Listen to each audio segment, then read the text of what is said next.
Unfortunately, there's no way of knowing what's flowing into the ocean because the live feed of the wellhead that BP had been providing was black for the past 3 days.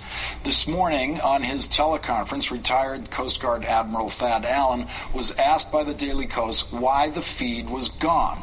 Allen had no answer. Soon after, however, the feed came back online.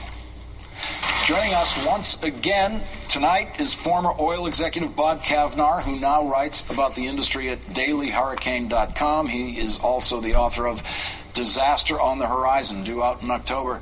Bob, why do you think the video feed was turned off for 3 days? Is there something, or was there something that BP didn't want us to see?